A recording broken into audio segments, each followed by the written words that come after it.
Next up, we've got one of the loneliest boats out there on the course, the Diamond Challenge Sculls for men's elite single sculls. And we've got Jacob Plihal of the USA over on the Berkshire station. And we've got Lucas Keijzer of the Netherlands on the Buckinghamshire station. And you were talking about that Buckinghamshire station in the last race and that island being very deceptive. I think Keitzer's fallen right into the grasp of that deception there. Yeah, exactly. Actually, what you can't see on the start is that you're out quite the buoy line doesn't follow the island, so it kicks out quite a lot at the start and then comes at you straight away, and it almost forces you into the middle of the river.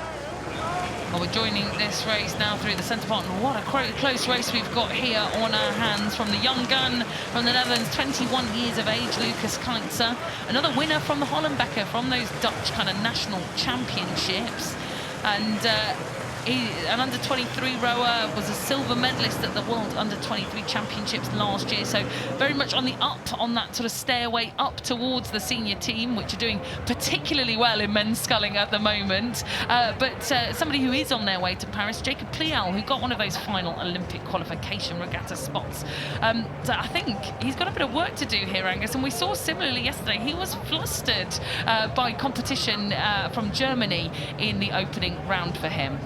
Yeah, exactly. It's very different racing here at Henley. I mean, we've said this throughout the week, but it is. I mean, the pressure is the same as like the final Olympic qualification regatta, and having that experience that Plihal's got of performing when it really matters, that might just take him through. But we've said about the challenges, it can really disrupt your rowing.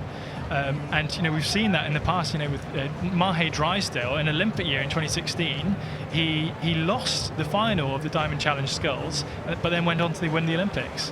Well, and Angus, actually, maybe there's something to be said here about where Plihal is at in his kind of training cycle. Athletes on the run up to the Olympics, they follow a very stringent training program to peak on that day that they need to, which will be in Versailles in Paris in July, end of July. So Plihal probably, and correct me if I'm wrong, is very tired and has done a lot of training at this point in time. Yeah, definitely. I mean, it's all or nothing at that final Olympic qualification regatta, and he would have had to peak then. So this might just be part of his training plan for a second peak at the Olympics. And what better way of training for a high pressure race than being challenged by this fantastic sculler from the Netherlands.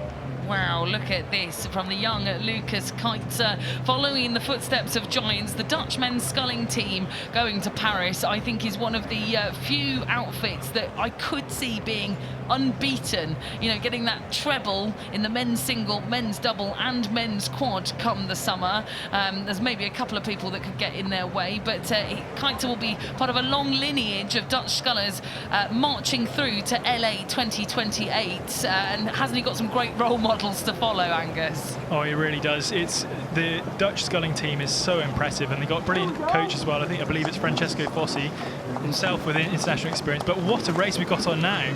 And in fact, on the Berkshire station with a Plihal, he's perhaps got slightly less stream to contend with, and he's making a real charge back on the Dutch sculler. What a finish we're going to be in for here. Look how close he is to the booms and the piles on that Berkshire station. He's tucking right in, isn't he, Jacob Plihal? He knows his stuff. He's taken a quick glance over to Keijzer, the Dutchman, and he knows that he's within sprinting distance here. Keijzer will have to have some race maturity here to try and respond. He can't succumb to the pressure that Plihal is piling on, and here he is. He's still holding here. He's stiff-arming Plihal from the USA. The Dutchman, just 21 years of age, I'll repeat that again, going up against the 28-year-old 6'10" Jacob Plihal. He is doing a marvellous job here, but is he going to have to roll over here at the mercy of Plihal's sprint? Well, Plihal's absolutely massive, isn't he? He's a very, very tall athlete. He's really coming back at him now. But when you're a young rower like Lucas Keijzer, he's really got nothing to lose. So he's going to be giving absolutely everything. Oh.